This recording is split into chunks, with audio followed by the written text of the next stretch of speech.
सास का श्राद्ध। नंदिनी और दिलीप की शादी के कुछ हफ्तों बाद ही सास की मृत्यु हो जाती है, जिस वजह से ससुराल में आई नई बहू एकदम अपने ऊपर इतनी जिम्मेदारी देखकर घबरा जाती है। मुझे घर गृहस्थी के बारे में कुछ नहीं पता, सब कुछ कैसे संभालूंगी?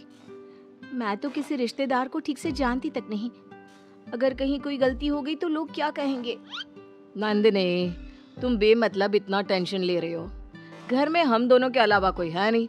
जैसा भी काम करो कोई जज करने वाला नहीं है। रही बात रिश्तेदारों की तो उन्हें मैं संभाल लूंगा। पति का सपोर्ट देखकर नंदिनी के अंदर हिम्मत आ जाती है। अब दोनों मिलकर एक दूसरे को संभालते हुए आगे बढ़ने लगते हैं। इसी तरह 1 साल बीत जाता है और श्राद्ध के दिन शुरू होते हैं। नंदिनी के पास सास की बहन का फोन आता है। बहू, पता है ना, श्राद्ध शुरू हो गए। जी मौसी जी, मुझे पता है। तो फिर सास का पहला श्राद्ध कब करोगे? पंडित जी से बात की? कोई तैयारी की? मौसी जी, मैं कल ना पंडित जी के पास चली जाऊंगी। ठीक है, बात करके सब अच्छे से तैयारी करना। हाँ, किसी भी रीति रिवाज में कमी नहीं रहनी चाहिए। नंदिनी मौसी सास की बात पर तो हाँ बोलकर फोन काट देती है, लेकिन फिर रीति रिवाज और श्राद्ध के बारे में कुछ पता ना होने की वजह से दोबारा टेंशन में आ जाती है। शाम को दिलीप के घर वापस आते ही उस पर अपने सवालों की बारिश शुरू कर देती है। आज मौसी जी ने फोन करके मम्मी के श्राद्ध के बारे में बोला। हाँ, मुझे याद है। तुम पंडित जी से बात कराओ, बाकी फिर वैसे ही तैयारी कर लेंगे। वो तो मुझे पता है, लेकिन मौसी जी ने साथ में रीति रिवाज के बारे में भी बोला, और इस घर की किसी भी रिवाज के बारे में मुझे कुछ भी नहीं पता। देखो, इतना सोचने की जगह जैसा पंडित जी बोले वैसा कर लो, सब सही होगा। अगले दिन दिलीप के ऑफिस जाते ही नंदिनी घर के बाकी सब काम छोड़ पंडित जी के पास जाती है, जो उसे श्राद्ध करने की तारीख के साथ क्या और कैसे करना है सब कुछ अच्छे से समझा देते हैं। घर वापस आते ही नंदिनी मौसी सास को फोन करती है। मौसी जी, 2 दिन बाद मम्मी का श्राद्ध रखा है। ठीक है, आ जाऊंगी। और पहला श्राद्ध है, इसलिए पूरे परिवार को बता देना। सब साथ में पूजा करेंगे तो दीदी को अच्छा लगेगा। मौसी के कहे मुताबिक नंदिनी सबको इन्फॉर्म कर पूजा की तैयारियों में लग जाती है। 2 दिन बाद पूरा परिवार उनके घर इकट्ठा होता है और देखते ही देखते सबके बीच ग्रह युद्ध शुरू हो जाता है, जिससे नंदिनी और दिलीप की परेशानी कम होने की जगह बढ़ जाती है। तुमने तो बोला था कि परिवार इकट्ठा होगा, सबके साथ काम कैसे निपट जाएगा पता भी नहीं चलेगा। यहाँ तो मुझे ऐसा कुछ होता नहीं दिख रहा। हाँ, क्योंकि हमें ज्यादा कुछ पता नहीं और परिवार तो यहाँ आ चुका है, इसलिए जो भी है अब इनके वापस जाने तक तो हमें सहना ही पड़ेगा। रही बात काम की तो मैं हूं ना। तुम ना बस परिवार संभाल लो, काम मैं देख लेती हूँ। दिलीप परिवार वालों की गुत्थम गुत्थी और मामला संभालते हुए सबको शांत करता है, जिसके बाद सब पूजा करने बैठते हैं। बोलो भला, श्राद्ध वाले दिन इंसान की पसंद का खाना बनता है और भाभी को खीर जान से ज्यादा पसंद थी, पर बहू तुमने तो वो बनाई ही नहीं।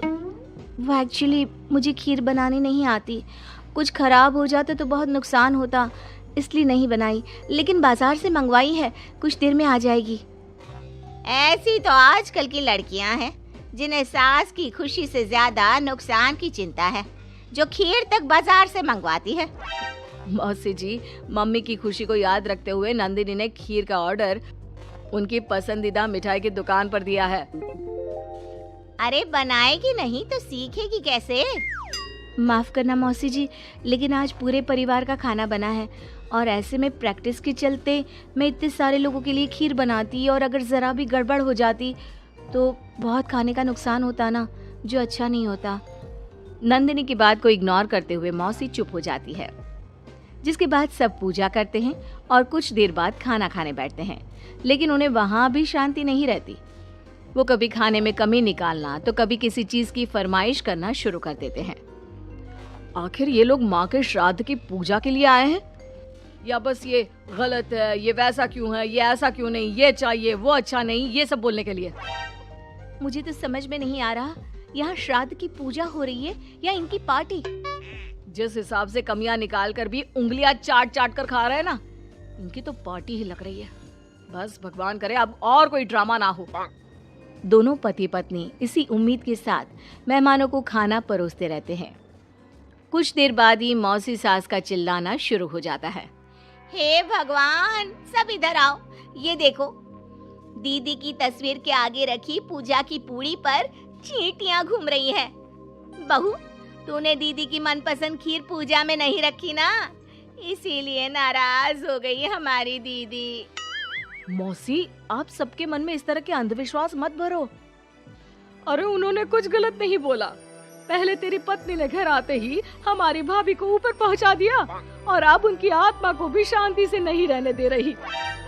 इसी के साथ एक एक कर घर में सब अपनी राय देने लगते हैं, जो कुछ ही देर में एक बड़े मुद्दे का रूप ले लेता है, जिसमें सबकी बात और इल्जाम घूम फिर कर नंदिनी या दिलीप पर ही आते हैं। बस करो, आखिर आप लोग हमसे चाहते क्या हो?